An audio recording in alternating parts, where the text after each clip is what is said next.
Soal terkabul tidak ya tergantung Allah SWT, tapi saya bersyukur pada Allah SWT dan berterima kasih pada panjenengan semuanya yang mau mendukung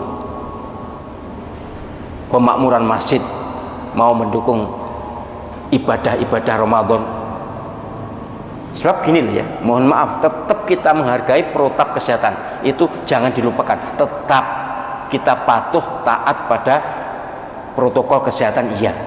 Tapi ada dua cerita yang sangat menyentuh bagi saya, tapi tidak mungkin panjang. Satu, ada keluarga suami istri terpelajar, juga ngerti kesehatan, punya anak 4, umur 11, umur 8, umur 5, umur 4 atau umur 3, pokoknya anaknya 4 ini sangat secure, aman, hati-hati dalam menjaga supaya gak kena COVID itu.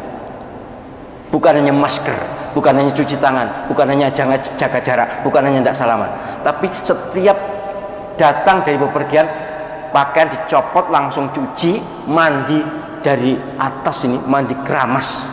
Tiap kali keluar rumah, masuk rumah, langsung copot pakaian, ya gak nyangkut oleh nyopotnya jarum jeding, dicopot kemudian mandi total. Penjenengan telaten kan? Gak telaten kan? Betul-betul aman, yang dilakukan aman. Suami istri, anak-anak tidak bersentuhan. Kalau bersentuhan mesti dicuci dulu, karena tidak tahu siapa yang kena. Umumnya anak-anak lebih kuat dibanding yang tua. Tapi ini masih muda-muda, ibu, bapak ibu muda ini.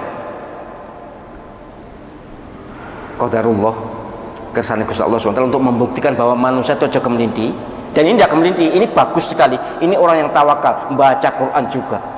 Pokoknya ibadahnya bagus lah. Suaminya kena, langsung diisolasi di rumah sakit. Nggak lama istrinya kena, anaknya 3 kena, hanya yang terkecil yang tidak kena.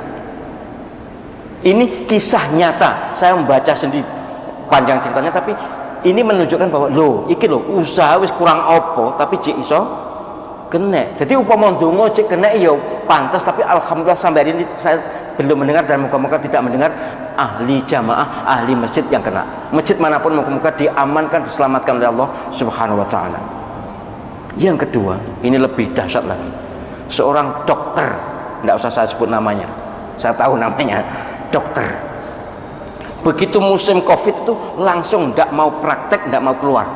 Kalaupun praktek di dalam, di rumah, tidak keluar rumah.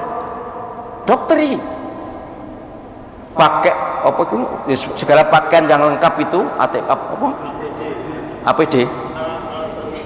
ya, pokoknya APD ya. Kemudian juga wis lipat kali lipat dengan kita lah. Kita kan iku apa jenis masker lho, tinggal peng 200.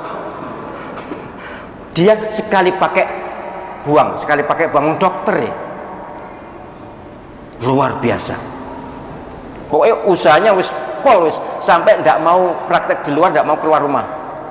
Praktek kalau ada yang ke dokter ke dalam itu pun memakai alat sangat-sangat aman teorinya.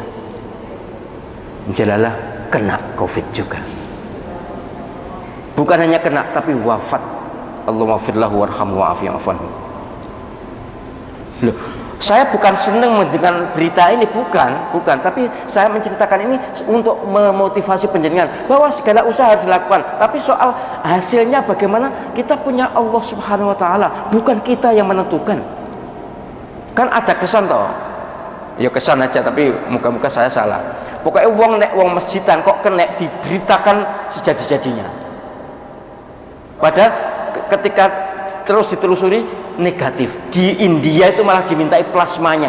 Orang 200 orang masjidan, orang jemaah tabligh itu loh, dicurigai kok dianu reaktif dan sebagainya, di apa namanya tes cepat itu, rapid test ya, reaktif, tapi ternyata negatif COVID. Langsung dimintai plasmanya untuk serum. Artinya saya sampai hari ini sangat yakin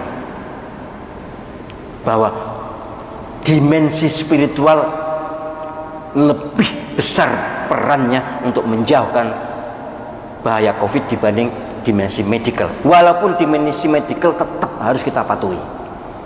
Penjenengan yang di grup itu di dekat Pasar Rebo di mana itu, Purwakarta ya, Jawa Barat. Jelas itu masjid dekat pasar digunakan jamaah biasa, bahkan tidak ada jarak. Ya walaupun itu melanggar ya, tapi kalau kita ya sudah, itu ceritanya begitu. Itu tidak satu pun yang kena, pada jamaahnya banyak yang tua. Mengapa yang tua? Sebab sing nom-nom gak patek gelem nyawa jejekan. Sing yang masjid kan sing tuwek-tuwek mergo wis cedhek kuburan. Sing sergap di Pasar Rebo itu yang tua-tua, yang muda dikit, tapi tidak satu pun yang kena. Di Aceh yang meninggal hanya satu.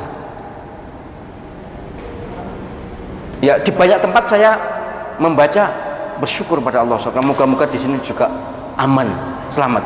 Kok sampai kena aku sing ngajar. Jadi itu benar kisah nyata. Saya masih punya videonya yang dikirim Mas Ulum itu.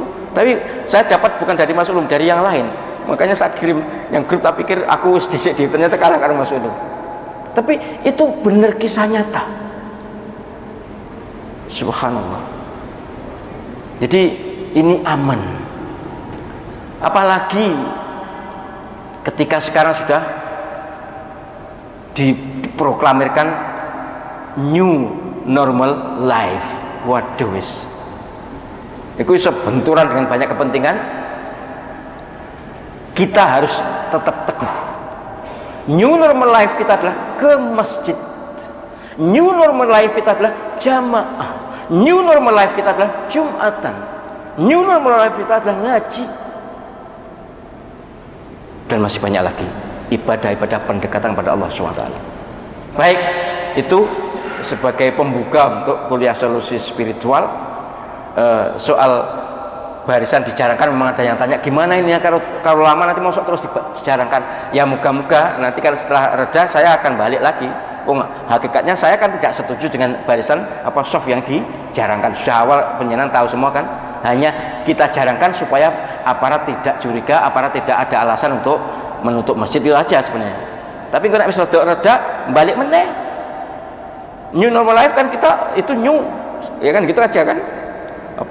Yang barisan yang soft dikerepan. Jadi kalau terus-menerus dijarangkan, saya terus tidak setuju, dan itu ya mohon maaf ya, perspektif saya melanggar sunnah Rasulullah SAW. Tidak bolehlah kita menghindari sesuatu demi selamat dari sesuatu tapi melanggar